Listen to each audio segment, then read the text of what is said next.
இருள் சூழமானொன்று நடுங்கி நின்றது.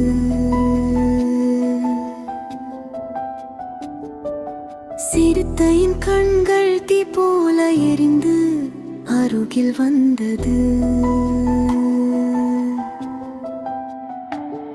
அதன் அருகில் குட்டி மானம்மாவை அணைத்துக் கொண்டது. பயம் கலந்த மூச்சிலும் பாசம் மட்டும் துடித்தது. என்னை எடுத்துக்கொள், என் குட்டியை மட்டும் விடு.